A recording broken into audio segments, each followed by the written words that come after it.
क्या आप भी आर्थिक संघर्षों से जूझ रहे हैं? क्या मेहनत करने के बावजूद पैसा हाथ में नहीं टिकता? परमहंस योगानंदा जी ने एक ऐसा दिव्य रहस्य बताया था जो सिर्फ बाहर की दौड़ नहीं बल्कि भीतर की ऊर्जा को बदलकर जीवन में धन की धार को खींच लाता है। और सबसे बड़ी बात, इसके लिए आपको कहीं जाने की जरूरत नहीं है। बस बिस्तर पर लेटे लेटे रोज केवल कुछ मिनट, और अगर 21 दिन तक यह एक मंत्र सच्चे भाव और विश्वास से जप लिया जाए तो पैसा केवल आएगा ही नहीं, वो आपको ढूंढता हुआ आएगा। आज हम उसी रहस्य को खोलने जा रहे हैं। परमहंस योगानंदा जी के बताए उस चमत्कारी मार्ग को जानने के लिए वीडियो को अंत तक जरूर देखिए, क्योंकि यह मंत्र केवल शब्द नहीं, एक ईश्वरीय तरंग है जो धन, शांति और सौभाग्य को आपके जीवन में आकर्षित करेगी। अगर आप भी चाहते हैं कि यह ज्ञान और अधिक लोगों तक पहुंचे तो अभी वीडियो को लाइक करें, कमेंट में बताएं कि आप कौन से शहर से देख रहे हैं और चैनल को सब्सक्राइब जरूर करें ताकि हर आध्यात्मिक रहस्य सबसे पहले आप तक पहुंचे। चलिए अब इस मंत्र की शक्ति को समझते हैं। सिद्धांत 1, धन भीतर की ऊर्जा से आकर्षित होता है, बाहर की भागदौड़ से नहीं। परमहंस योगानंदा जी का स्पष्ट मत था कि धन केवल श्रम का फल नहीं है बल्कि ऊर्जा का परिणाम है। जो व्यक्ति अपने भीतर की ऊर्जा को शुद्ध, केंद्रित और ईश्वर संपर्क से भर देता है, वह स्वाभाविक रूप से उस चेतना का निर्माण करता है जो धन और अवसरों को उसकी ओर खींचती है।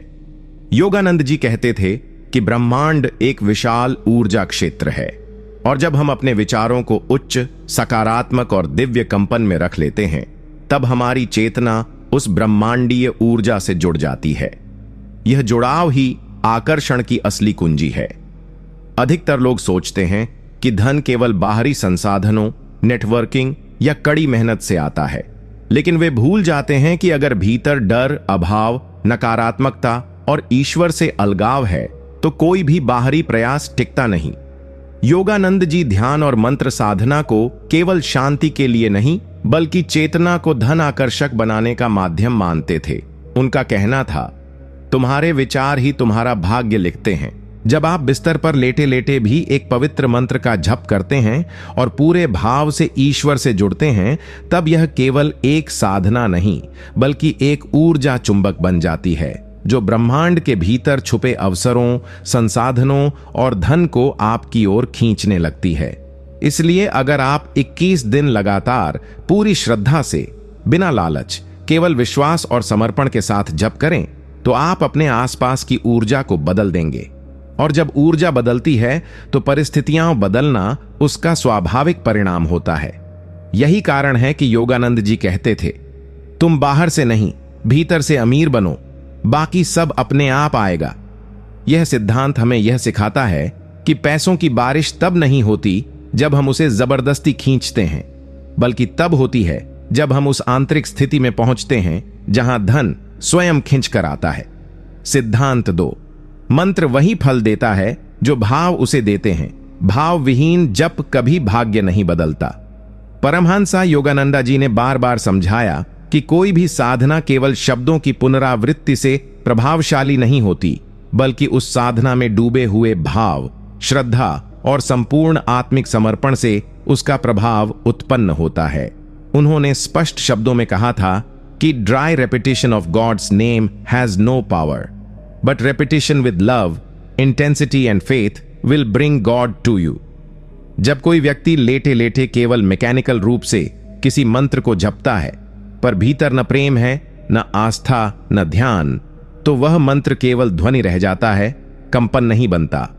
लेकिन वही मंत्र यदि पूर्ण श्रद्धा और भाव से जपा जाए तो वह ब्रह्मांड में तरंग बनकर फैलता है और ईश्वरीय शक्तियों को आकर्षित करता है।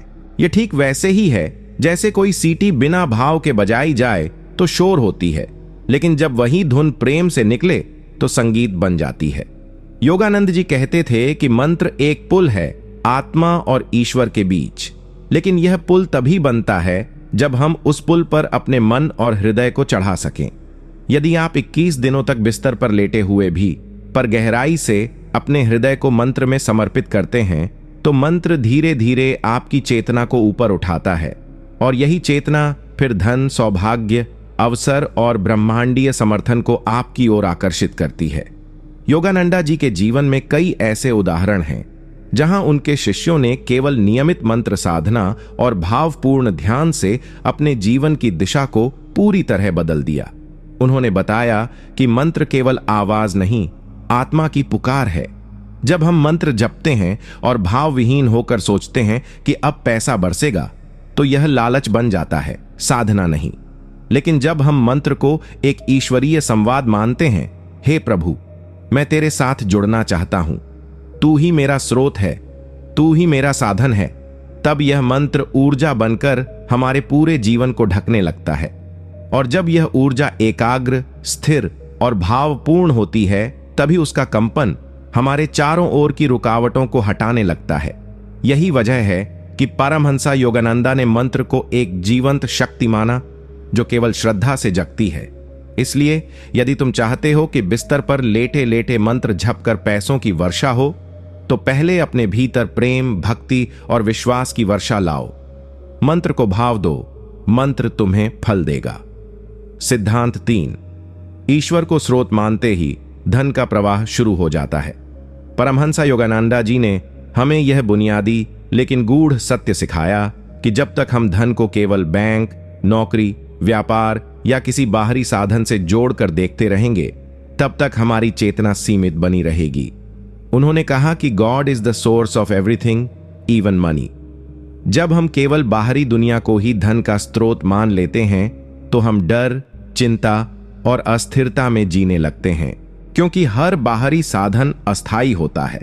नौकरी छूट सकती है, व्यापार में घाटा हो सकता है, रिश्तेदार मुकर सकते हैं, और जब ये स्रोत डगमगाते हैं तो हमारी पूरी ऊर्जा टूटने लगती है। लेकिन योगानंदा जी ने जो यौगिक दृष्टि दी वह यह थी कि ईश्वर ही अंतिम स्रोत है, और जब तुम उस पर विश्वास करके अपने भीतर उसी से जुड़ते हो, तब धन तुम्हारे पास बाहरी साधनों के जरिए आता जरूर है, लेकिन उसकी जड़ें दिव्यता से जुड़ी होती हैं।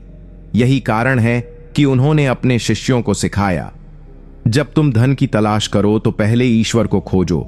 जब तुम ईश्वर को पा लेते हो तो धन उसकी छाया बनकर स्वयं तुम्हारे पास आता है। अब इस सिद्धांत को मंत्र जप से जोड़ो।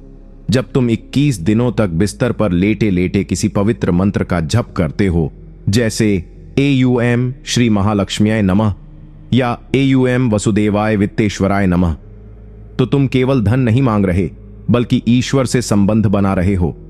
जब यह संबंध बन जाता है तो वह ईश्वर तुम्हारी जरूरतें, तुम्हारी दशा और तुम्हारा हृदय जानकर वही भेजता है जो तुम्हारे लिए उचित है। कभी अवसर, कभी धन, कभी मदद करने वाला व्यक्ति और कभी आंतरिक शांति। इसलिए योगानंद जी कहते हैं कि जब तुम मंत्र जपो तो यह भावना रखो, मैं ईश्वर से जुड़ रहा हूं जिससे सब कुछ आता है। मैं उस स्रोत से स्वयं को जोड़ रहा हूं जहां कभी कमी नहीं है। यही भाव धीरे धीरे तुम्हारी ऊर्जा को आत्मिक कंपन में स्थिर करता है, और यह कंपन ही वह पुल बनता है जिससे धन ब्रह्मांड से बहकर तुम्हारे जीवन में उतरता है। ध्यान देने वाली बात यह है कि जब तुम ईश्वर को स्रोत मान लेते हो तो तुम्हारा डर समाप्त हो जाता है, क्योंकि अब तुम किसी व्यक्ति, संस्था या परिस्थिति पर निर्भर नहीं रहते। अब तुम्हारी चेतना असीम से जुड़ चुकी होती है, और जब आत्मा असीम से जुड़ती